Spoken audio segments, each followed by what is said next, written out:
విష్ణు మహాకారణం సర్వసాక్షిగా మరి అప్పుడు ఏమైంది? నాకు బ్రహ్మాండ వ్యాప్త ప్రకాశం అనుభవంలోకి వచ్చింది. ఆ ప్రకాశానికి నేను సాక్షిగా అనే నిర్ణయం చేయడానికి వీలై. లేకపోతే ఇప్పుడు గూట్లో దీపం, జ్ఞాత ఎవరు? గూట్లో దీపం. కూటస్థుడు ఎవరు? సూర్యుడు. ఈ గూట్లో దీపాన్ని సూర్యుడు చేయడం ఎట్లాగా? స్థూలంగా చేయడానికి వీలవుతుందా? కావదు. ఎన్ని కోట్ల దీపాలు పెట్టినా ఈ ప్రమిదలు సూర్యుడితో సమానం అవుతాయా? అవో కదా. అర్థమైందా? అందుకని నేను బ్రిడ్జ్ ఏమిటి ఇక్కడికి అక్కడికి? వ్యష్టి సూక్ష్మ కారణ శరీరాలు సమిష్టి సూక్ష్మ కారణ శరీరాలకి ట్యూన్ చేయాలి. మరి ఎలా చేస్తావు? ఆశ్రయం. ఇది ఆశ్రయం కదా, అది అధిష్టానం. మరి ఆశ్రయం ఎప్పటికైనా అధిష్టానం తెలుసుకోవాలిగా. అని దీన్ని నిరసించాలి. ఎక్కడ నిరసిస్తావు? అనుభవం లేకుండా నిరసించలేవు కదా. అధిష్టాన అనుభవం వస్తే ఆశ్రయాన్ని నిరసించవచ్చు. నీ బాస్ని ఎప్పుడైనా చూసావా అని అడిగా. రోజు చూస్తానండి అన్నావు. నీ బాస్ అధిష్టానం, నువ్వు ఆశ్రయం. ఎప్పటికైనా నువ్వు బాస్ అవ్వాలని ఆకాంక్ష నీకు ఉందా లేదా అని అడిగి.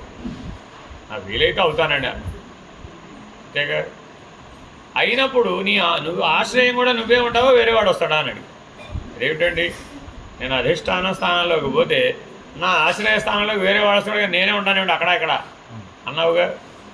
మరి అధిష్టానంలోకి వెళ్ళి చూస్తే అధిష్టానం బింబం అయితే ఆశ్రయం ప్రతిబింబం అయితే రెండు స్థానాల్లోనూ ఒకడే ఉండాలి కదా. మరి స్థూలం కాదుగా. స్థూల జగత్తులో వీలవుతుందా? కుదరదు. కొన్ని భావనామయ జగత్తులో వీలవుతుందా? ఊహ. ఒకవేళ అయినా తత్కాలవద్దు. అంతేగా. అజ్ఞానమయ జగత్తుతో అవుతుందే పోనీ, అది గాఢాంధకారం. అందులో మమకారం అహంకారం తప్ప వేరే ఏమి లేవు. మరి ఇప్పుడు ఎలాగా? ఎలాగా అంటే బ్రహ్మాండంతో నువ్వు ట్యూన్ అవ్వాల్సిందే.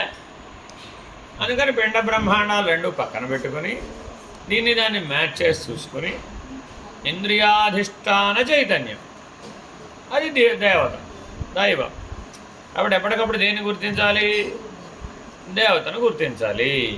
ఏమైనప్పుడు గుర్తిస్తే సర్వత్రా ఆ దైవమే. అలా వ్యష్టిని వదిలేసి సమిష్టిలో ప్రవేశించాలి. ఇలా జాగ్రత్తగా సమిష్టి సూక్ష్మం సమిష్టి కారణం దాని మీదే దృష్టి పెట్టాలి. ఎలా పెడతావు మరి? రెండు పద్ధతులు.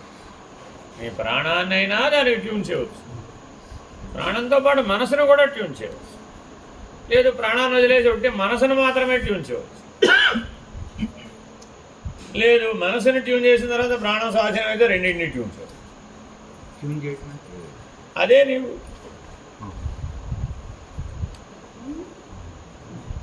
సమిష్టి సూక్ష్మ దేవత.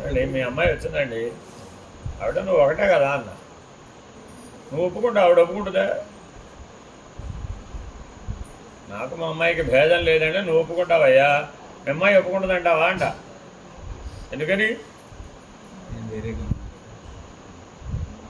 అధిష్టాన ఆశ్రయ భేదం ఉంది.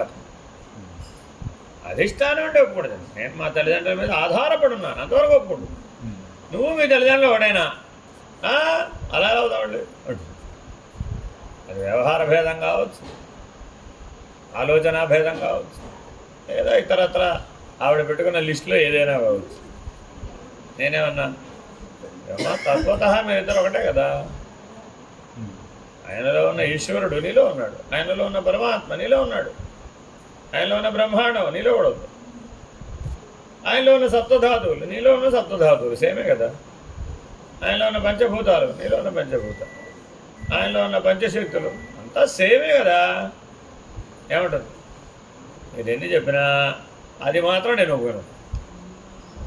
ఎందుకని? అది పాఠాలంతా చదివినంతసేపు ఒప్పుకుంటావు, తర్వాత మళ్ళా కథ మామూలే. కాబట్టి ఎప్పటికీ ఈ కథ రాకూడదంటే ఏం చేయాలి? అది. కాబట్టి తారకం అనే అనుభవం లేకుండా అమనస్కం అనే అనుభవానికి ఎదగలేదు. మరి అది అవసరమా కాదా? ఎప్పుడు పొందాలంటావు తారకం అనే అనుభవం? లేదు మృత్యు వచ్చి వాకిటి నిలబడ్డాక పొందొచ్చుగా. అప్పుడు నీ శ్వాసనాలు ఏమున్నాయి కనుక సహజంగా అది. అసలు అసాధ్యంగా అన్నీ బిగుసుకుపోతాయి. అప్పుడు బిగుసుకుపోయినప్పుడు తారకం అనే గుర్తు రావడమే కష్టం.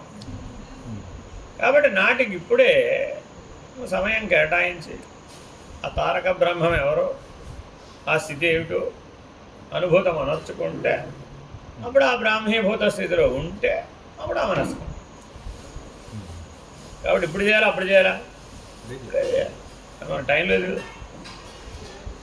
ఇప్పుడేంటి మన ప్రాబ్లం? No time. అదే చేయాలి. సమయం కుదుర్చుకోవాలంటావా?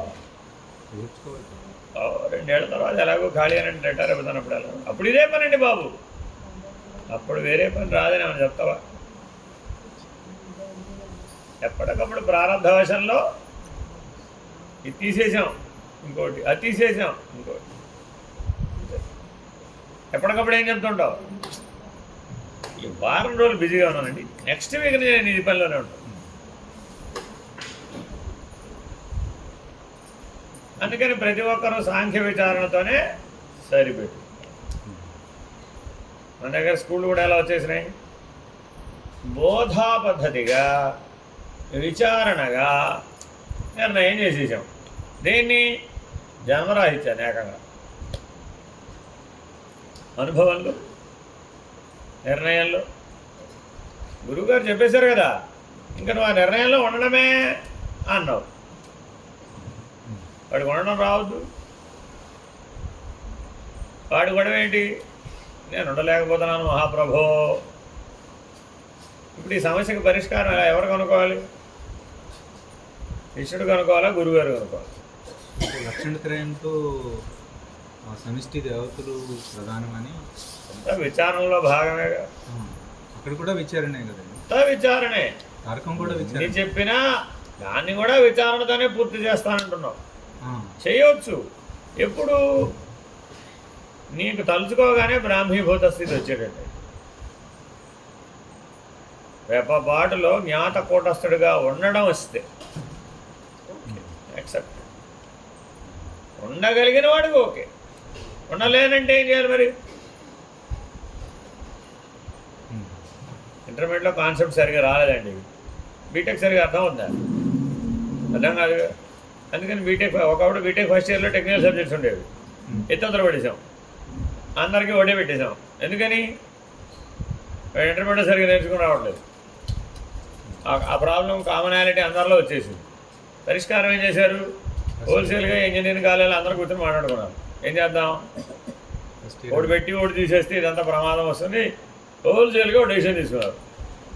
ఆ కాన్సెప్ట్స్ రివ్యూ చేసే పద్ధతి, కొద్దిగా స్టెప్అప్ చేసే పద్ధతి మనం ఫస్ట్ ఇయర్లో పెడదాం. ఆ టెక్నికల్ సబ్జెక్ట్ లేదా సెకండ్ ఇయర్ నుంచి చూసుకుందాం. సరే కొద్దిగా పెరిగితే పెరుగుతాయి, బొంబాటు చేస్తే చేయవలసి వస్తుంది. సర్లే చేద్దాం, ఏం చేస్తాం మరి అని హోల్సేల్గా నిర్ణయం తీసుకున్నాం. అది అవసరమా కదా? ఎందుకని? వాడు జాతకం ఉంటుంది. చేతనైతే నో ప్రాబ్లం. అలాగే నువ్వు పూట స్థితిలో ఉండగలిగితే వెరీ గుడ్. కోడలు నడిచొచ్చే కొడుకుని కంటానంటే ఏ తాను అవుతుంటుందంట. కష్టపడక్కర్లేదండి, నేను నడిచొచ్చే కొడుకుని కనేస్తాను, మీరు డోంట్ వరీ అందనుకోండి. అత్తగారు ఏముంటుంది? శభాష్, వెరీ గుడ్. ఇది కూడా అంతే. ఉండగలిగితే అసలు గొడవే లేదు. అసలు వెరీ సింపుల్. ఉండలేనన్నవాడి వరకే ఈ మార్గాలన్నీ చెప్పవలసి వచ్చింది. తారకంలో ప్రధానమైన తుర్యనిష్ట, ప్రధాన నిర్ణయం తుర్యనిష్ట, అవస్థాత్రయ సాక్షిత్వం. అది వచ్చేసింది అనుకో నీకు విచారణతోటి, వెరీ గుడ్. 3 అవస్థలలో ఉండగలిగితే అంటే ఎప్పుడూ ఒకేలాగా ఉండాలండి. కానీ అది మళ్ళీ నీకు ఏ రకమైన మెలకు అనే అనుభవం, కళ అనే అనుభవం, నిద్ర అనే అనుభవం మిగుల్చుకోకూడదు, శేషం మిగుల్చుకోకూడదు. ఎప్పుడూ ఒకలాగానే ఉండాలి. మెలకొన్నాడా, కలగన్నాడా, నిద్రపోయాడా, ఆ భేదమే ఉండదు. వాడు భోజనం చేశాడా, చేయలేదా, శరీరగతం సామాన్యంగా చేస్తూ ఉంటాడు. అవే వాటి మీద ప్రభావం ఉండదు. చేసినా చేయకపోయినా ఒకలాగానే ఉంటుంది. అలాగే తుర్యనిష్టలో ఉండి నువ్వు బ్రహ్మానుసంధానం చేయగలిగి బ్రాహ్మీభూత స్థితిలో ఉన్నాడు అనుకోండి, అప్పుడు బాహ్యస్పృహ ఉండదంటావు, అప్పుడు అమనస్కమేగా మరి, అంతేనా కాదు? వాడికి ప్రాబ్లం ఏముంది? No problem. ఇప్పుడు వాడు ప్రాణాయామం చేయాలంటే వద్దంటావు, ఉండగలిగితే పర్వాలేదు, అవసరమైతే చేస్తాడు. యోగం చేయాలో వద్దా? అవసరమైతే చేస్తాడు. సమాధినిష్టలో ఉండాలో వద్దా? అవసరమైతే చేస్తాడు. జ్ఞానికి ఏం ప్రాబ్లం లేదు. అయ్యో నేను కిందకి దిగితే పైకి ఎక్కలేనన్న ప్రాబ్లం వాడికి లేదు. యోగికి అమ్మ గుహలం చేస్తే నేను ప్రమాదంలో పడు. జ్ఞాని సర్వవ్యాపకుడు కదా, బయటపడేది లోపల పడేది ఏముంది అసలు? పతనం చెందడానికి అక్కడ రెండోది లేదు కదా, ఉంటే కదా అసలు. కానీ ఎవరికి సత్యం? వాడికి, తుర్యనిష్ఠుడికి, అమనస్క స్థితి అనుభవంలో ఉన్నవాడికి. అమనస్కం అనుభవమైన వాడికి తారకం ఎందుకు ఇంకా? అవసరంలా ఇక, అర్థమైందా? కాబట్టి ఎవరికి ఏది అవసరం అనేది వాడి స్థితిని బట్టి, స్థానభేదాన్ని బట్టి, స్థితిని బట్టి, అనుభవాన్ని బట్టి, నిర్ణయాన్ని బట్టి, అధిగమనాన్ని బట్టి. అధిగమించున్నావు, నో ప్రాబ్లం. మళ్ళీ కిందకి దిగి మళ్ళీ అక్షరాలు దిద్దడం ఎందుకు? పుస్తకాలు చదవడం వచ్చిన తర్వాత మళ్ళీ వెనక్కి వచ్చి పలక మీద అక్షరాలు దిద్దారు ఎవరన్నా? అంతే. సాక్షాత్తు బ్రహ్మానుసంధానం చేసి బ్రాహ్మీభూత స్థితిలో బాహ్యస్పృహ లేనటువంటి, ప్రపంచాన్ని గుర్తించినటువంటి, సృష్టితో నీకు సంబంధం లేనటువంటి కేవలత్వంగా ఉన్నాడండి. ఇప్పుడు ఏం చేయాలి ఆయన? ఇప్పుడు వాడికి చెల్లుతుంది. అందుకని భగవాన్ రమణులు అలా చేయమన్నారు. సమర్థుడవైతే అలా చేయవయ్యా. శ్రేయో హి జ్ఞానమభ్యాసాత్. చేత కాకపోతే జ్ఞానాధ్యానం విశిష్యతే. అక్కడ చేత కాలేదని ఊరుకోమాక, భద్రమైపోతావు. ఏం చేయాలి? వెంటనే ఓ స్టెప్ దిగు కిందకి. జ్ఞానం కింద ధ్యానం ఉంది, ఆ ధ్యానం విశేషంగా చెయ్యి. జ్ఞానాధ్యానం విశిష్యతే. విశేషంగా చేస్తే ధ్యానం జ్ఞానం అయిపోదు, సామాన్యంగా చేస్తే అవ్వదు. అందుకని నేనేమన్నాను, 12 గంటలు లేండి, ఏం చేసినా కానీ 18 గంటలు లేండి, 20 గంటలు లేండి. ఎవరేమన్నారు? వీళ్ళేమన్నారు? ఏమిటండి బాబు మాకు కూడా 2 గంటలు లేమంటారు, ఎవరన్నా 3 గంటలు లేమంటారు, మీరు అక్కడ 18 గంటలు లేమంటారండి బాబు. అదే చెయ్యాలి, వేరేదేం చెయ్యు. అది జ్ఞానమయ్యేదాకా చెయ్యాలని అర్థం.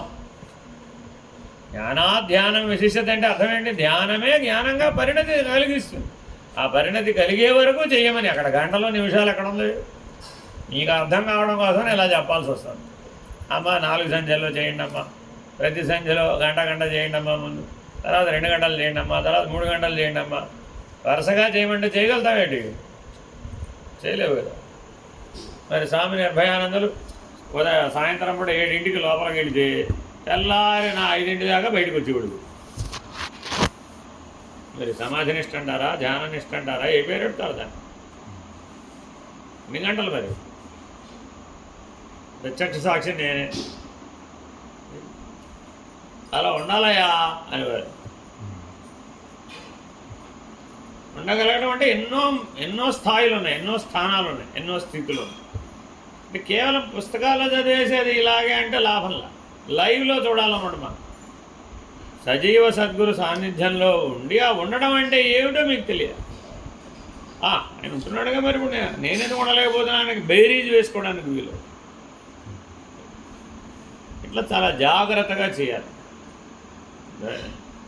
అన్నీ అయిపోయినాయి, టేక్ ఇట్ ఫర్ గ్రాంటెడ్గా ఉండవు. సరే ధ్యానం వల్ల కూడా కాలేదండి, ఏం జరుపు? ధ్యానాత్ కర్మఫల త్యాగ. వదిలిపెట్టలేదండి నేను పరమాత్మ అక్కడే. నా చేత కావట్లేదండి, అంతసేపు ధ్యానం నేను చేయలేకపోతున్నా, అంతసేపు నేను ఉండలేకపోతున్నా, అంత ఏకాగ్రత లేదు నాకు. ఇప్పుడేం చేయాలి? కర్మఫల త్యాగం అంటే అర్థం ఏమిటి?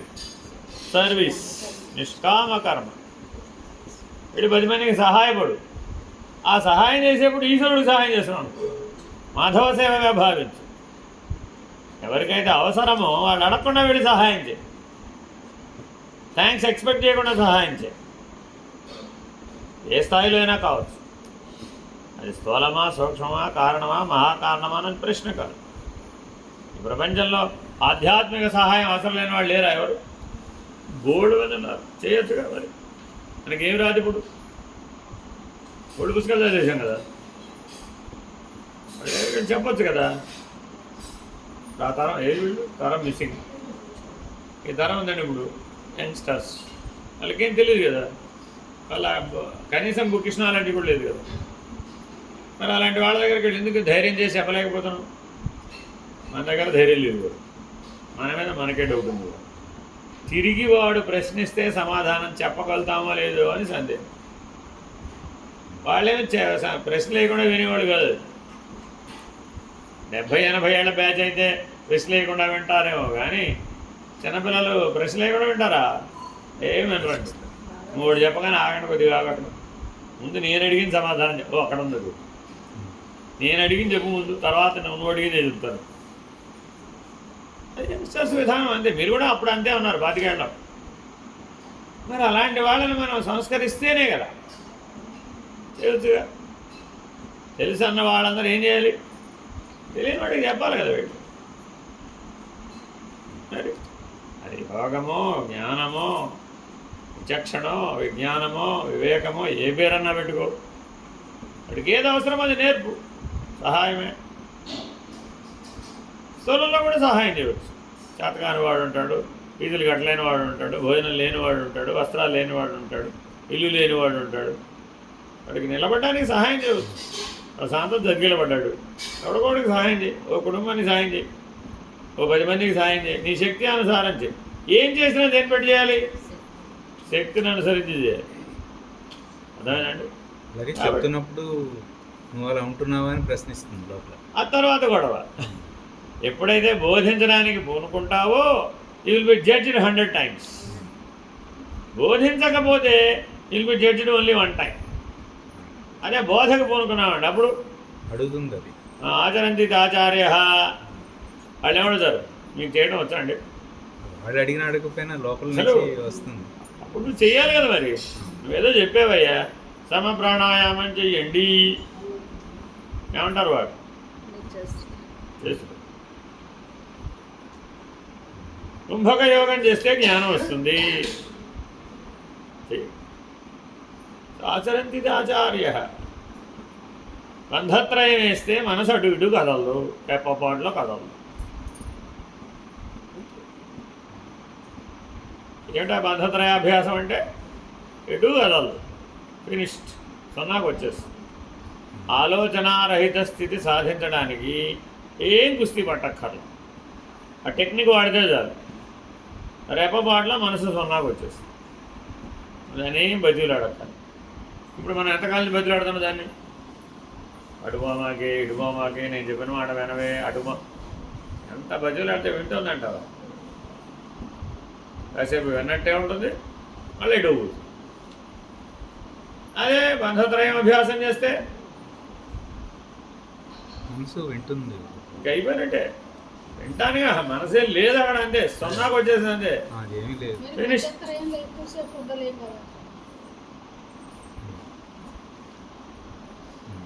80 ఏళ్ళకి ఎలా ఉంటుంది? 80కి పాసిబుల్ కాదు. ఇప్పుడు ప్రఖ్యాత సావిత్రి గారు, విశాలాక్షి గారు ఎలాంటి అవుతుంది? చిన్నప్పుడు అభ్యాసం అంటే ఇప్పుడు వీళ్ళు. అందుకని వీళ్ళందరూ కూడా మనసు మీద ప్రయోగాలు చేయాల్సి, ప్రాణం మీద ప్రయోగాలు చేయడానికి అవకాశం ఉన్న వాళ్ళందరూ నేర్చుకుంటే మంచిదే. తాళం తీయటం తాళం వేయటం వస్తే మంచిదే కదండి. జస్ట్ అది తాళం తీయడం తాళం వేయటం లాంటిది, అంతే. ఓ పక్కకు రేపితే తాళం పడిపోతుంది, ఒకటి తాళం తెరుచుకుంటుంది. అంతకుమించి అందులో ఏం పెద్ద విశేషం ఏం లేదు. కానీ యోగంలో చాలా విశేషంగా చెప్తారు కదా. అది అందరికీ వెళ్ళ ఏ పని కాదు. కనీసం 12 ఏళ్ళు యోగా ప్రాక్టీస్ చేస్తే కానీ ఆ బంధత్రయం రాదు, ఏవో చెప్తాం. ఇది కరెక్టే ఆ పద్ధతిలో. అర్జెంటుగా లెవెల్ 1 ఉన్న వాళ్ళకి నేర్పుతారండి. క్రియాయోగంలో లెవెల్ 1 ఉంటే నేర్పుతారా? నేర్పాలి. లెవెల్ 3 కన్నా రావాలి కనీసం, అప్పుడు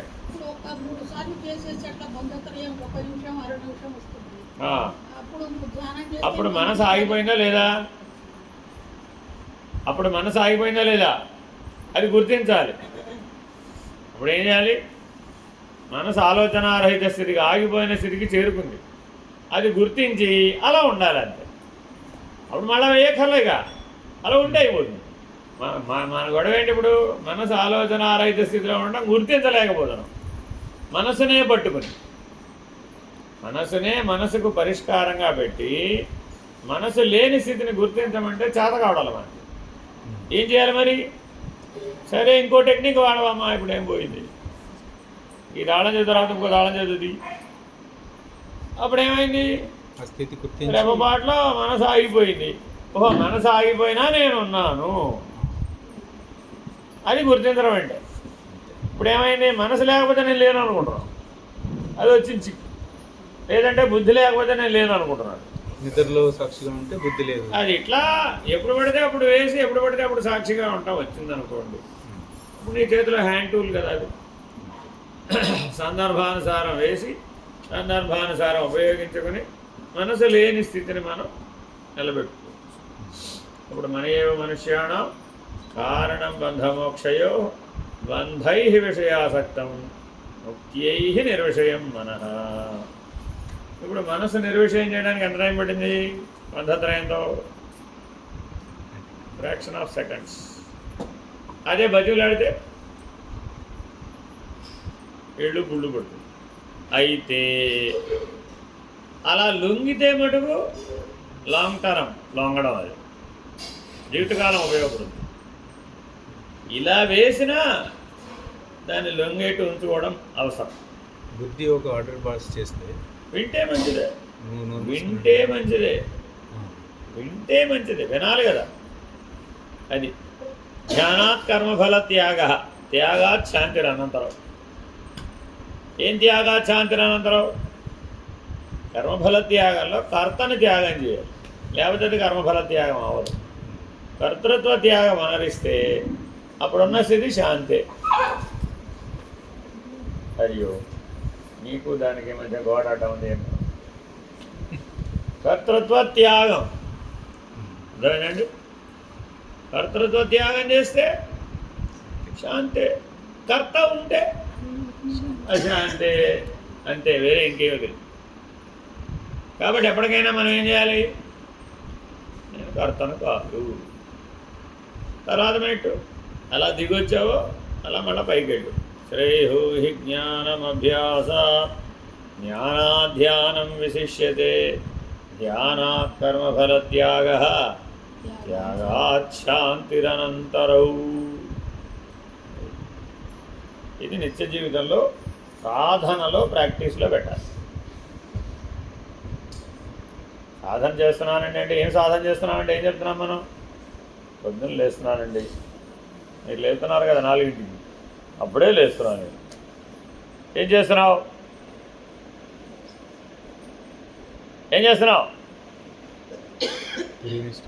అది తెలివి వచ్చేదాకా తపస్సేనండి బాబు. తపస్సు తెలివితో చేయాలా, తెలివి వదిలేసి తపస్సు చేయాలా? తెలివితోనే. అది అడుగు మరి. పొద్దున్నే తెల్లవారుజాము 4ంటికి లేచి వీళ్ళందరూ ఏం చేస్తున్నారు? తెలివి ఉన్నట్టేనా అంటారా, తెలివి లేనట్టు అంటారా? కూర్చున్న 10 నిమిషాల్లో తల వాలిపోతే ఇంక తెలివి ఎక్కడ? కాబట్టి ఎప్పుడు జాగ్రత్తగా ఉండాలండి, మేల్కొని ఉండాలి, ఎరుక ఉండాలి, గ్రహిస్తూ ఉండాలి. ఆ గుర్తించగలిగే సామర్థ్యాన్ని వదిలిపెట్టకూడదండి. లేగా జ్ఞానం అంటే ఏ సాధనైనా చేయండి, సాక్షిని గుర్తించడం అనేటటువంటిది తెలివి మర్చిపోతే అప్పుడు అది ప్రయోజనం లేదు. ఎందుకంటే మీరు ఏ సాధన చేద్దామన్నా పక్కనే మీకు ఫ్రెండ్ ఉంటారు, నిద్ర. ఆ నిద్రను జయించితేనే అది వీలవుతుంది. అది జయించడం వీలు కాకపోతే ప్రమాదాలస్య నిద్రాభి నిబధ్నాతి భారత. ఏమిటది? తమస్వజ్ఞానజం విద్ధి మోహనం సర్వదేహినా ప్రమాదాలస్య నిద్రాభి నిబధ్నాతి భరత. ఎంతో అప్రమత్తుడిగా ఉండాలని అనుకుంటాడట, ఏమైపోతుంది? ప్రమత్తత అంటే తీసేసామంతే. ఎంత మార్పు వచ్చింది? ఏం జరుగుతుందో గుర్తించలేని స్థితి. తర్వాత అదే ఏమైపోయింది?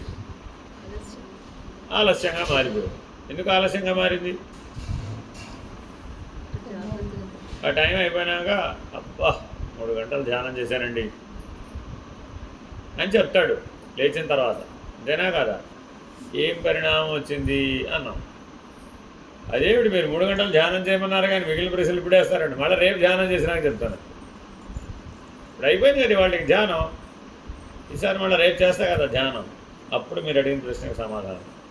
మళ్ళీ అలాగే బాబు అతని సంకల్పంలో దోషం ఉండదు, అలాగే కూర్చుంటాడు. కానీ పక్కనే ఉంటుంది కదా, అప్రమత్తతగా ఉండవలసింది ప్రమత్తతగా ఉంటాడు. అప్పుడు ఏమైంది? మళ్ళీ ఇవాళ ప్రశ్న అడిగాం, ఏమయ్యా నేను అడిగితే చెప్తానన్నావు, ఏమంటాడు? ఇవాళ కూడా కుదరదు, రేపు డెఫినెట్గా ఆలస్యం. ఎంత ఆలస్యం అయిపోయింది? ఎంత ఆలస్యం అయిపోయింది? 50, 60, 70, 80. ఎంత ఆలస్యం అయిందంటే ఏం చెప్తాం ఇక? ఎందువలన? తమోగుణం. మోహనం సర్వదేహినం. సర్వదేహినం అన్నమాట చాలా జాగ్రత్తగా ఉంటుంది. సర్వదేహినం అంటే అందరినీ అని కాదు. స్థూలదేహం, సూక్ష్మదేహం, కారణదేహం, మూడింటినీ లోపరుచుకుంటుందట అది. అందుకే మనకి ఏ తెలివి పని చేయట్లేదు. గాఢ నిద్రలో స్థూలదేహం తెలియదు, సూక్ష్మదేహం తెలియదు, కారణదేహం కూడా తెలియదు. మోహనం సర్వదేహం. వెళ్ళి ఆ నిద్ర అనే మోహంలో మునిగిపోతున్నాయట. ఎవరైనా సరే మీకు ఏమంటే మోహం ఉందా అని అడిగితే మీరేమంటారు? మాకేముంది, మాకేం ఆకర్షణలు లేవండి, మాకేం ఆశలు లేవండి, అన్నీ వదిలేసామండి బాబు. మీరు చెప్పిన దగ్గర నుంచి ఏమీ చేయటం లేదు. మీరు చెప్పిన పనులే చేస్తున్నామండి. అదేదో చదవమన్నారు చదువుతున్నాం, అదేదో జపం చేయమన్నారు చేస్తున్నాం, అదేదో ధ్యానం అన్నారు చేస్తున్నాం. ఇంతకుముందు చెయ్యని నానా గోల, నానా రభసంతా పెట్టుకున్నాం. అప్పటికీ కుటుంబం వాళ్ళు ప్రతిరోజు తగాల పడుతున్న వాళ్ళతో వాళ్ళు ఏమో చేయొద్దంటారు, మేమేమో చేస్తాం. అదేమిటంటే మా గురువుగారు చెప్పారంట. అంతేనా కాదా? ఇంత కష్టపడ్డా కూడా మీరు మాకు మరి జ్ఞానం రాకపోతే ఏం చేస్తామండి? ఇంతకుమించి ఏం చేయలేవండి బాబు. సమాధానం ఎవరికి చెప్పాలి? మీరు మీ నిద్రకే. మోహనం సర్వదేహినం. వెళ్ళి బుడుంగన మునిగిపోతుంది. దానికి ఉపమానం చెప్పారు శంకర భగవద్పాదులు. నదిలో నీళ్లు తెచ్చుకోవడానికి ఒక బొంగ పట్టుకెళ్ళాట, కొండ పట్టుకెళ్తే ఎట్ట ముంచుతాడట?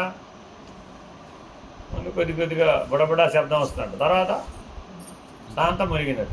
ఇంకా శబ్దం వస్తుందా? ఎగరాదు. అసలు బొంగ అందులో ఉందని తెలుస్తుందా? ఇంతలో పట్టి జార విడిచాట. ఏమైపోయింది? ఎంత వెతికినా వస్తుందా? అది పోయింది, ప్రవాహంలో కొట్టుకుపోయింది కదా. మనం కూడా ఈ మోహ నిద్ర అనే పరవశత్వంతో కొట్టుకుపోతున్నాం. దాన్ని ఏమన్నారండి? మోహం అనే నిద్ర. అది ఒట్టి నిద్ర కాదు. అది ఎందులో మునిగిపోతున్నాం? రోజు సకల దేహాలను తనలో ఇముడ్చుకొని ముంచి వేసేటటువంటి మోహ నిద్రలో మునిగిపోతాం. మరి ఏమైనా బయటపడ్డామంటారా? ఎంత ఎక్స్పీరియన్సో ఆ విషయంలో. నిద్రపోవడంలో ఎంత ఎక్స్పీరియన్స్ ఉందండి మనకి? Too much experience. ఇదేనా కదా? పుట్టక మీద నుంచి పైగా ఎక్స్పీరియన్స్. అది ఎందుకు తీరటం లేదు? ఈ ప్రపంచంలో ఎన్నో మిగిలిన విషయాల్లో మనం ప్రవర్తించాం కదా, వాటన్నింటిలో మనకి సంతృప్తి వచ్చేసింది కదా, వదిలేసాం కదా వాటిని. దీన్ని ఎందుకు వదలలేకపోతున్నాం? ఎవరు బాధపడాలి దీని గురించి? ఎవరు ఆలోచించాలి? అది కూడా ఒక విషయమే కదా. అది కూడా ఒక విషయంతో సమానమే. కానీ 24 గంటలు ఉంటుందా? ఉండడం లేదు. కొన్ని 365 రోజులు ఉంటుందా? ఉండడం లేదు. ఎందుకు మనం దానికి లోపడిపోతున్నాం? వై ఐఎమ్ నాట్ అవే. మన జీవితంలో ఎన్నో ఆకర్షణలు వచ్చినాయి, ఎన్నో విషయాలు వచ్చినాయి, వాటన్నిటిలో పనిచేసాము, విడుదల కూడా పొందాము. ఇప్పుడు ఆకర్షణ ఉందా అంటే లేదని గట్టిగా చెప్పగలిగే దశలో ఉన్నాం. తల్లి గర్భంలో మొదలుపెట్టిన ఈ విషయానందాన్ని ఎందుకు ఇన్ని సంవత్సరాలు బ్రహ్మ ప్రయత్నం చేసైనా ఎందుకు విడిపించగలేకపోయాం? కాబట్టి అదే మోహం అంటే. కాబట్టి కారణ శరీరంలో ఏముంది? మోహం. ఆనంద సుఖాపేక్ష బాగుంది అంతే. ఏమిటయ్యా ఇంతకీ? బాగుంది. నిద్రపోతే బాగుంది. ఎప్పుడు అన్నావు ఆ మాట? నిద్రపోతే బాగుందని ఎప్పుడు అన్నావు? నిద్ర వచ్చినప్పుడు కాదు, తల్లి గర్భంలో 7వ నెలలో పుట్టక ముందు. అప్పుడు బాగుందని చెప్పావు, ఇంకా రోజు బాగుందనే ఆన్సరే ఇస్తున్నావు. ఒక్కరోజన్నా నిద్రపోతే బాగోలేదని చెప్పేవాడు, ఎందుకని బాగుంది కాదు. మన ఆన్సర్ ఏంటంటే బాగుంది కాదు. అంటే ఎప్పటికోప్పటికి ఏం రావాలట చూడండి, ఇందులో నీవు జ్ఞానంతో సంపాదిస్తే సులభంగా దాటచ్చు, లేకపోతే ఆ నిద్ర చేతే నువ్వు బాధించబడేటు కర్మానుభవం ఈశ్వరుడు కాదు. ఎంత పెద్ద పని అది కాదంటారా?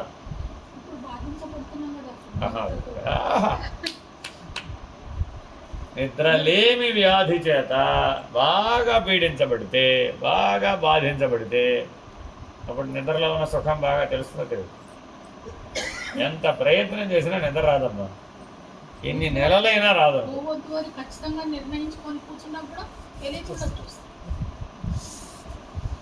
ఇప్పుడేగా మరి జడ్జిమెంట్ వేసుకుంటానన్నా, రాత్రి కూడా కళలు వస్తున్నాయి కదా, జడ్జిమెంట్ వేసుకుని పడుకోమ్మా, అవేమి రావిగా అటు ఇటు కాకుండా ఉన్నావు కాబట్టి అవి వస్తున్నాయి అంతే, వేరే ఏం లేదు.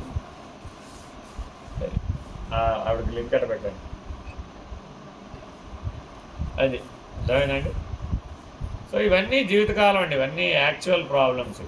ఇవి మీ సెల్ఫ్ ప్రాబ్లమ్స్, మీ స్వయంకృతమే తప్ప ఇందులో ఎవ్వరి ప్రమేయం లేదండి. ఈ సమస్యలకి మీ భర్త గారో, మీ తండ్రి గారో, మీ చుట్టుపక్కల ఉన్నటువంటి బంధువులు, లేకపోతే మీ బాసో, లేకపోతే మీ భార్యో, వాళ్ళు ఎవ్వరు కారణం కాదు, యువర్ సెల్ఫ్. కాబట్టి ఎప్పటికైనా నువ్వే దాన్ని స్వాధీనం చేసుకో. ఒక గుర్రాన్ని ఎట్లా అయితే మనం స్వాధీనం చేసుకుంటున్నామో అట్లాగా ఈ త్రిపుటిని మనం స్వాధీనం చేసుకోవాలి. మూడుగా ఉన్నవన్నింటినీ దేంతో పోల్చాం? గుర్రంతో పోల్చాం. ముందు దానికంటే చేయవలసినవి చేయముందు డైరెక్ట్గా ఏకంగా పిహెచ్డీ చేస్తాను, అది ఎప్పటికీ అవ్వదు. అవస్థాత్రయ సాక్షిత్వం అనేది పిహెచ్డీ అండి. దానికంటే ముందేం చేయాలి? గుణత్రయాతీత. దానికంటే ముందేం చేయాలి? తాపత్రయ వినిర్ముక్త. దానికంటే ముందేం చేయాలి? శరీరత్రయ విలక్షణ.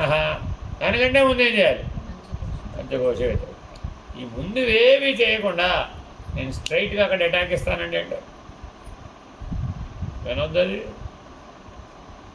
అంత తొందరగా నీ మాట వినదమ్మా. అది ఎందుకనేది మోహనం సర్వదేహిన, నిన్నొక్కడిని కాదు 84 లక్షల జీవరాశుల్ని ఆ మోహనిద్ర అనే దాంట్లోకి తీసుకెళ్ళి. కాబట్టి చాలా బలవత్తరమైన శక్తి అండి అది. ఈ సృష్టి శుద్ధ తమోగుణంతో ప్రారంభమైంది. జడ సృష్టి అంతా దేంతో ప్రారంభమైంది? శుద్ధ తమోగుణం. ఆ నిద్రలో ఆ శుద్ధ తమోగుణం ఉందండి. అంటే సృష్టి ఆదికి సంబంధించినటువంటి బలీయమైనటువంటి శుద్ధ తమోగుణంతో నిద్ర తయారైంది. అంటే ఎంత బలవత్తరమైంది, భూమండలం అంత బలవత్తరమైంది. మరి గెలవాలంటే సూర్యుడు వలె ఉండాలి. సూర్యుడు వలె ఉంటే గెలవచ్చు, ఏమి దాటిపోవచ్చు. మనం భూమి మీద ఏముంటే భూమి మీద దాటిపోవాలంటే అది అయ్యే పని కాదు. కాబట్టి మొట్టమొదటి మీరు ఏం చేయాలి?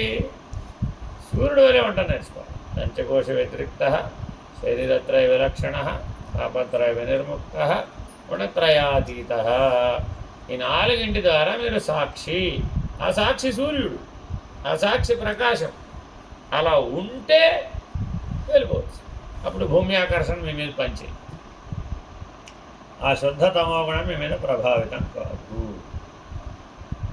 అర్థమైందండి? శుద్ధ సాత్వికం చేత దేవతా సృష్టి, శుద్ధ తమోగుణం చేత స్థావర జంగమాదులు వచ్చినాయి. శుద్ధ సత్వగుణం చేత అధిష్టానములైనటువంటి దేవతలు ఏర్పడ్డారు. రజస్సు అది కాస్త ఇది కాస్త కలిసి అప్పుడు ఇంద్రియాలు విషయాలు ఉత్పన్నమయ్యాయి. ఇది స్థూలంగా సృష్టిని అర్థం చేసుకోవడం. ఎంతైనా విస్తారంగా చెప్పవచ్చు, అంత విస్తారంగా అవసరం లేదు. కాబట్టి మీరు ఎప్పుడైతే సత్వగుణంతో ఉంటారో ఆ దైవీ లక్షణాలతో, ఆ దైవీ జ్ఞానంతో, ఆ దివ్యానుభూతితో ఉంటారు. ఎప్పుడూ సత్వగుణంతో కూడా నిద్రపోవచ్చు, తమోగుణంతోనే నిద్రపోవక్కర్లా. ఆ నిద్ర సత్వగుణంతో కూడా పోవచ్చు, కానీ మీరు ట్రై చేయడం లేదు. మీలోనే సత్వగుణం ఉంది కదా, ఆ సత్వగుణంతో నిద్రపోవచ్చు కదా.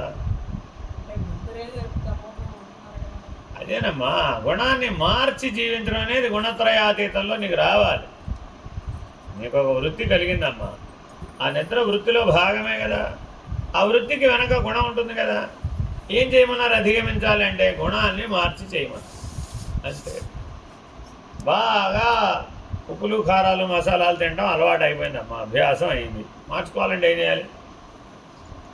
తమోగుణాన్ని పెంచినాయి కదా, రజోగుణాన్ని పెంచినాయి కదా, మరి ఏం చేయాలండి అంటే పాలు పోసి వండే కూరలు మాత్రమే తినవయ్య అబ్బో అన్నాం. అంటే ఏం తినాలంటారు? ఏమో ఏ కూరలు అయితే పాలు పోసి వండడానికి వీలవుతుందో అవి తిను. ఇప్పుడు అందులో గరం మసాలా వీలుందా? కుదరదా? ఉప్పు కారం ఆవకాయలు వేసినంత చింతపండు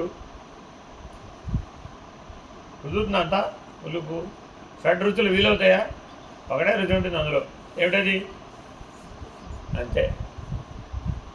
దాంతో చదువు కూడా నేర్చుకో. అప్పుడేమే వస్తున్నారా? మరి అన్నీ అలాగే సర్దుకోవాలి. ప్రతి వృత్తిని ఇలా సాత్వికంగా మార్చేసాం. అప్పుడు ఆఖరి అటెంప్ట్ నిద్ర. ఇవేమీ మార్చలేదండి, ఏ వృత్తిని ఇట్లా మార్చలేదు. డైరెక్ట్గా నిద్ర మాత్రం సాత్వికం చేస్తానంటే అది వింటుందా? ఇక అంత తెలివి పని చేసేటప్పుడు మరి చేస్తే వింటుంది. కాబట్టి ఎప్పటికైనా మీరు అన్ని వృత్తులని సాత్వికమైన ఆచరణకు తేవాలి. తదుపరి గుణాతీత స్థితికి మీరు ఎదగాలి, సాక్షిత్వ స్థితిలో ఉండాలి. అప్పుడే మీరు జ్ఞాత స్థానంలో స్థిరంగా ఉంటారు. జ్ఞాత స్థానంలో స్థిరంగా ఉండకుండా బ్రహ్మాండం గురించి ఎంత ఆలోచించినా అది ఊహే తప్ప వాస్తవం కానివ్వదు. కాబట్టి సాంఖ్యతారక మనస్కాల్ని మొట్టమొదటి ఎక్కడ వాడాలి? పిండాండంలో వాడాలి. అందుకు మీరు ఈ వారం అంతా ఏం చేయమన్నాం? మొదటి వారం అంతా విచారణ అయిపోయిందండి బాబు. ఈ వారం జాగ్రత్తగా నిలకడగా ఉండే ప్రయత్నం చేయండి. అంతర్ముఖంలో నిలకడగా ఉండండి. అది జపమే కావచ్చు, ధ్యానమే కావచ్చు, సమాధే కావచ్చు, ప్రాణాయామమే కావచ్చు. అంతర్ముఖంలో చేసే యజ్ఞాలు చాలా ఉన్నాయండి. ఏమిటవి? జపయజ్ఞం, ప్రాణాయామ యజ్ఞం, స్వాధ్యాయ యజ్ఞం, ఇంకా ధ్యానయజ్ఞం, జ్ఞానయజ్ఞం, అంతర్యాగం అని పేరు 5ంటికి కలిపి. మరి నిరంతరాయంగా ఏం చేయాలి? అంతర్యాగం చేయాలి. మరి ఇప్పుడు చేయకుండా ఉండకపోవడానికి ఒక కారణం చెప్పండి. మిమ్మల్ని పిలిచేవాడు లేడు, మీరు వెళితే తప్ప. అవునా కాదా? పిలిచి పని చెప్పేవాడు అంతకంటే లేడు. మీ అంతరం మీరు వెళ్ళి వాలంటరీగా ఏమైనా పని చేస్తే తప్ప. అంతేనా కాదా? డిస్టర్బెన్స్కి ఏ అవకాశం లేదు. కనీసం బస్సు శబ్దం కూడా మనకు వినపడదు. ఆటో శబ్దాలు, బస్సు శబ్దాలు ఏమి వినపడవు, ఎక్సెప్ట్ కుక్కల అరుపులు తప్ప. కాబట్టి డిస్ట్రాక్షన్కి అవకాశం లేదు. అన్నీ పంచయజ్ఞాలు చక్కగా చేయవచ్చు. పోనీ సహాయం చేసేవాడు లేరా? అదిగో 26 మంది ఉన్నారు ఏకంగా. వాస్తవానికి అందరూ కలిసి ఒకే పద్ధతిగా అంతర్ముఖం చేస్తే ఒకరికొకరి మధ్య ఆ సూక్ష్మమైనటువంటి బ్రిడ్జ్ ఏర్పడి ఒకవేళ ఎవరైనా కానీ వెనక ముందు ఉంటే లేవనెత్తబడతారు. మరి ఆ ప్రయత్నం ఏమైనా చేశారా? చూస్తున్నా 2 రోజులు అయిపోయింది అప్పుడే. ఈ వారంలో కూడా 2 రోజులు అయిపోయిందండి. కానీ మరి ఆ బ్రిడ్జ్ ఏమన్నా బిల్డ్ చేసినట్టు కనబడుతుందా? ఎవరికి వాళ్ళు యమునా తీరానంటే ఉన్నారు తప్ప అందరినీ మనం కలుపుకుందాం, ఒకేసారి సామూహిక ధ్యానం చేద్దాం, సామూహికమైనటువంటి అంతర్ముఖమైన ప్రయత్నం చేద్దాం అన్న ఆలోచన మీలో కనబడలేదు. ఆ ఆలోచన అంటే మీరు పక్క వాళ్ళతో కలుపుకోవచ్చు. ఎవరికి వాళ్ళు ఏమనుకున్నారంటే నేను తొందరగా ఆడేసి పరమపద సోపాన పడడం 300కి వెళ్ళిపోతే 360కి వెళ్ళిపోతే కానీ మరి ఎలాగా? కానీ మరి ఈ ఆపర్చునిటీ మళ్ళీ రాదే. మీ ఇంటికి వెళ్ళి 26 మందిని రోజు రండి నేను ధ్యానం చేస్తాను, మీరు కూడా ధ్యానం చేయండి అంటే ఎక్కడికి వస్తారు? రారు కదా. అంటే సామూహికంగా చేసినప్పుడు ఒక పెద్ద ప్రయోజనం ఉందండి. మీ బలం మరొకరికి వస్తుంది, వాళ్ళ బలం మీకు వస్తుంది. బలహీనతలు వస్తాయని భయపడమాకండి, అర్థమైందండి? ఎందుకని ఈ వాతావరణంలో మీరు రాజసికంగా తామసికంగా ఉండే అవకాశం లేదుగా. బలహీనతలన్నీ ఎందులో ఉంటాయి? రజోగుణం, తమోగుణంలో ఉంటాయి. సత్వగుణంలో సాధారణంగా బలహీనత ఉండదండి, ఎదగడానికే ప్రయోగిస్తుంది అది. సత్వం సంజాయతే జ్ఞానం, సరాసరి జ్ఞానాన్ని ఇవ్వదు, జ్ఞానాన్ని పొందడానికి అధికారిత్వాన్ని ఇస్తుంది. కాబట్టి సత్వగుణంతో మీరు చక్కగా సామూహికంగా ఈ మిగిలిన ఇంకెన్ని రోజులు ఉందండి, మళ్ళీ వచ్చే సాటర్డే వరకు 7 రోజులు ఉందండి, సామూహికంగా బ్రిడ్జ్ బిల్డ్ చేయడానికి ట్రై చేయాలి. నాకు తెలీదు ఆ సామూహిక బలం ఎంత ఉంటుందంటే ఎంతటి దాన్నైనా కానీ మీరు రీచ్ అవ్వగలుగుతారు. పెద్ద బ్రిడ్జ్ అండి అది. ఆరా ఎంత వస్తుందయ్యా దాంట్లోంచి అంటే ఇక్కడ నుంచి పుట్టపర్తి దాకా కూడా ఆరాను వ్యాపింపజేయవచ్చు, కిలోమీటర్ల పరిధిలో దాన్ని వ్యాపింపజేయవచ్చు మీరు అనుకుంటే. ఇంకా బలం ఉంటే ఎవరికి వాళ్ళు పీస్ మీల్గా ఉన్నారు. ఏమనుకున్నారు ఎవరికి వాళ్ళు? నా ధ్యానం ఏదైనా చూస్తాను, నా విచారణ ఏదైనా చూస్తాను, నా జపం ఏదైనా చూస్తాను, లిమిటెడ్ విజన్. అప్పుడు మరి మీరు దీన్ని సాధించలేరుగా. ఇప్పుడు ఇప్పటికైనా మారండి, బిల్డ్ యువర్ గ్యాప్స్. మీ చేత కాలేదు, పక్కవాడు బిల్డ్ చేస్తాడు, ఆడే మిమ్మల్ని ప్రత్యేకంగా వచ్చి చేయక్కర్లా. ఈ సామూహికమైన ప్రయత్నంలో సహజంగా ఆ లూప్స్ అండ్ గ్యాప్స్ ఫిల్ అయిపోతాయి. అవ్వదు, సంకల్పం లేకుండా అవ్వదు. అర్థమైందండి? నేను చేయవచ్చు ప్రొవైడెడ్ మీరు అలా ఉంటే, మీరు అనుకూలంగా ఉంటే కలిపేసేయడం పెద్ద పని కాదు.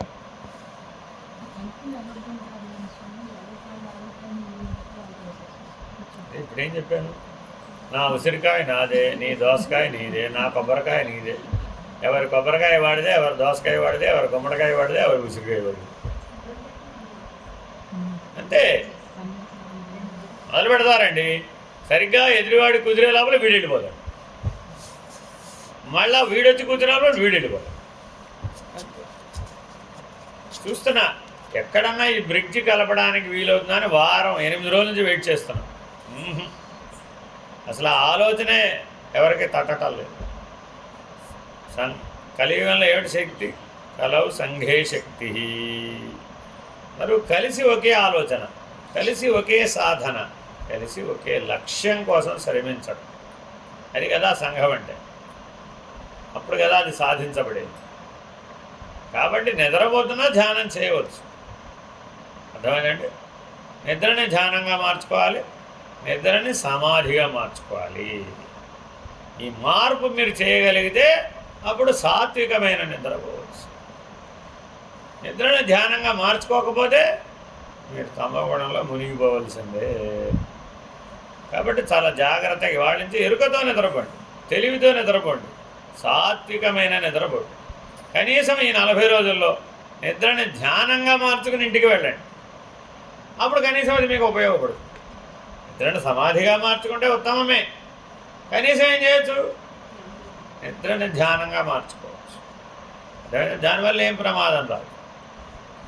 అప్పుడు మీకు మెలకువలో కూడా అది ఉపయోగపడుతుంది. మీరు విశ్రాంతి తీసుకున్నట్టు ఉంటుంది, శక్తి కోల్పోకుండానూ ఉంటారు, అనుభవం వస్తుందండి. మీరే నిద్ర ధ్యానంగా మారినటువంటి అర్థం ఏంటంటే ఏ స్మరణతో లోపలికి వెళతారు ఆ స్మరణతోనే బయటకు వస్తారు. అది మధ్యలో లింక్ తెగిపోదన్నమాట. అది మీరు జపమే అనుకోండి, స్మరణే అనుకోండి, ధ్యానమే అనుకోండి, జ్ఞానమే అనుకోండి, ఏ పేరైనా పెట్టుకోండి, లోపలికి ఎలా వెళుతున్నావో బయటకు అలాగా రాండి. దీన్ని సాధించండి ముందు. ఇలా సాధనలో ఎన్నో మైక్రో ఇష్యూస్ ఉన్నాయండి, చాలా చిన్న చిన్న అంశాలు ఇవి. మనం విచారణ చేసేప్పుడు ఎక్కడ దాకా వేస్తున్నాం? ఏకంగా గాలం. బ్రహ్మణోరవ్యక్త. నిద్రని ధ్యానంగా మార్చుకోవడం చేత కాని వాడు ఏకంగా ఎక్కడికి వెళ్ళాలనుకున్నాడు? పైన 4 లేవండి బాబు, అయ్యలే ఏకంగా జన్మరాహిత్యం. Okay, it is possible. మానవ దేహంతో ఇంపాసిబుల్ నుంచి అయితే మీకు ఎందుకు చెప్తారు? కానీ provided, but you should be fit for it. ఆ ఫిట్నెస్ సంపాదించాలండి. మీ ఇష్టం. కర్మ ద్వారా సంపాదిస్తారు, భక్తి ద్వారా సంపాదిస్తారు, యోగం ద్వారా సంపాదిస్తారు, జ్ఞానం ద్వారా సంపాదిస్తారు, నో ప్రాబ్లం. మీకు ఇక్కడ ఆశ్రమంలో ఏం అందుబాటులో లేవు. కర్మ మార్గానికి అవకాశం ఉంది, మీకు ఓపిక ఉంటే సర్వీస్ చేయవచ్చు, ఏం చేసినా ఎవరేమన్నారు. భక్తి మార్గం రోజు మీకు నిత్య పూజ అందుబాటులోనే ఉంది. భజనలు ఆడుతున్నాడు, ఎవరైనా వచ్చేవాళ్ళు ఉన్నారా పూజ చేసేవాడు? మేము రావండి బాబు, మేము ధ్యానం, మేము యోగం, మేము సమాధి. పొద్దున 8:30కి బ్రతిలాట ఏమమ్మా ఎవరు వస్తారో రండమ్మా తల్లి నిత్య పూజ టైం అయిపోయింది. ఆ పూజ ఎవరు చేస్తారండి బాబు, మేము 1వ క్లాస్ కాదు అన్న లెవెల్లో చూస్తున్నారు. ఓకే సరే నేను కూడా చూస్తున్నాను, ఓకే వెరీ గుడ్. ఆ తేడా ఏమీ లేదండి. ఎక్కడైనా కళ్ళు తెరిచి ధ్యానం చేస్తాం, ఇక్కడ కళ్ళు మూసి ధ్యానం చేస్తాం. ధ్యాస నిలబెట్టడమే కదండి. ధ్యాస నిలబెట్టకుండా పూజ ఏమైనా ఫలితం ఉందా? లేదు కదా. ధ్యాస నిలబెడితే ధ్యానమే కదా. అప్పుడు ఇన్ని భేదాలు ఎక్కడున్నాయి అసలు? లేవు కదా. కర్మైనా ధ్యానమే, భక్తి అయినా ధ్యానమే, యోగమైనా ధ్యానమే, ఆఖరికి విచారణ జ్ఞానం కూడా ధ్యానమే. కాబట్టి ధ్యాన యోగం అన్నింటిలో కలిసి ఉందండి, అది వేరే సెపరేట్ కాదు.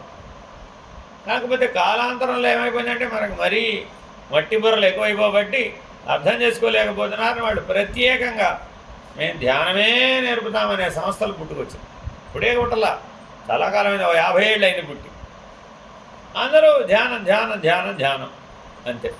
ఏమిటయ్యా ధ్యానం అంటే అన్నీ మానేసి మూల వెళ్ళి కూర్చోం అంతే. ఇది కూడా మంచిదే, చేయగలిగితే, మీ మనసు స్థిరంగా ఉంచగలిగితే. అందుకని మనసును శూన్యం చేస్తే నో ప్రాబ్లం. చిత్తవృత్తులను శూన్యం చేస్తే వెరీ గుడ్. మరి ధ్యానాన్ని దేనికి ఉపయోగించాలి అంటే ఈ 2 పనులే, చిత్తవృత్తి శూన్యం, మనసు ఆలోచనారహితం. ఈ 2 అయినాయి అనుకోండి, అప్పుడు వాసనాక్షయం చాలా సులభం కదా. ఆ వాసనాక్షయం సమాధినిష్టలో అవుతుంది, ధ్యానంలో అవుతుంది. ఈ 2 చేసుకుని ఎదిగితే సమాధినిష్టకి అప్పుడు మీరు వాసనాక్షయాన్ని చేసుకోవాలి. ఇది ఏ మార్గంలో అయినా సమాధినిష్టకు రావచ్చు. కేవలం ప్రాణాన్ని బంధించే రావాలన్న నియమం ఏమి లేదు. మీరు జ్ఞాన మార్గంలో కూడా సమాధినిష్టకు రావచ్చు. షడ్విధ సమాధి నిర్ణయం జ్ఞాన మార్గంలో కూడా ఉంది, యోగ మార్గంలో కూడా ఉంది, కర్మ మార్గంలో కూడా ఉంది. ఒకే దాని మీద ఫుట్బాల్ ఆడుతున్నాడండి, ధ్యానం చేస్తున్నట్టేనా కాదా? వివేకానందుడు అడుగుతాడండి ధ్యానయోగం అనే పుస్తకంలో, ఏమంటే ఒక దగ్గర రాయి వలె శిలాప్రతిమ వలె కూర్చొని చేసుకుంటే ధ్యానం అవుతుందా అని. అవసరం లేదు, ఫుట్బాల్ ఆడితే కూడా ధ్యానమే అవుతుంది. అదేమిటి? బాల్ ఒకటే, గోల్ ఒకటే. అర్థమైందా? కాబట్టి చాలా జాగ్రత్తగా ఏమిటో తెలుసుకుని మసలాలన్నమాట. ధ్యానం అనేది అన్నింటిలో అంతర్భూతం, అది సెపరేట్ కాదు. It's not a separate subject, it's a part and parcel. మీ గుండె లయ తప్పకుండా కొట్టుకోవాలి, అవుతుంది లబ్ డబ్ అంతేగా. లయ తప్పకుండా కొట్టుకోవాలి అవుదా? ఒక సింగిల్ బీట్ మిస్ అవ్వకుండా కొట్టుకోవాలి అవుదా? మరి ధ్యానం చేయట్లేదు. అది ఒక్క బీట్ మిస్ అయితే ఏమవుతుందంటారు? ఏమండి, ఒక బీట్ మిస్ అయితే ఏమవుతుందంటారు? అన్నిసార్లు కొట్టుకుంటుంది కదా. మీకైతే 70 సార్లు 75 సార్లు కొట్టుకుంటుంది, నాకు 125 సార్లు కొట్టుకుంటుంది. ఏం మిస్ అవ్వదు, సింగిల్ బీట్ కూడా మిస్ అవ్వదు. ఒక్క బీట్ మిస్ అయితే ఏమవుతుంది? ఆసారి రక్తం వెళ్ళదు, అంతే. ఏమో అంతే కదా. కానీ ప్రమాదం వస్తుంటాం.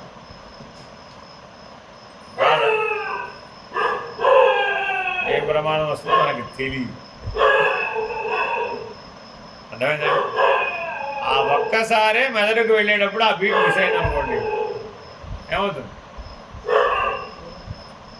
ఆ సైకిల్ తిరిగి వచ్చి కరెక్ట్గా ఆ టైం పంపింగ్ ఆ బీట్తో పైకి వెళ్తుంది అనుకోండి, వెళ్ళదుగా. మరి అప్పుడు ఫినిష్డ్.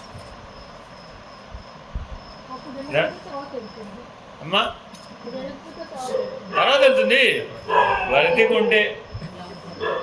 ఆ ఒక్క బీట్ మిస్ అయితే మృత్యు కూడా రావచ్చు. ఇలాగే నియమం లేదు, జీవ గడియారాన్ని ఇలా నియంత్రించలేమండి. అది ఏ పద్ధతిలో అయినా కూడా వెళ్ళిపోవచ్చు. అదృష్టం ఉంటే బాగుపడవచ్చు, ఈశ్వరానుగ్రహం అన్నా ఉంది.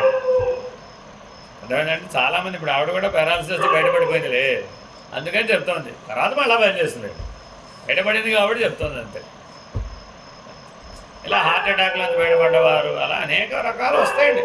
ఇవన్నీ ఎవరికి వచ్చాయి ఇప్పుడు? ఇంతకీ మర్చిపోకూడదండి. కానీ ఈ పనిముట్టు నీకు అవసరమే. మరి ఇది లేకుండా అంతర్యాగం ఎలా చేస్తావు? కానీ ఇది ఉంది కదా, అంతర్యాగానికి ప్రాధాన్యత ఇచ్చేవి. ఇవ్వలేదుగా. బహిర్ముఖానికే ప్రాధాన్యత ఇచ్చింది.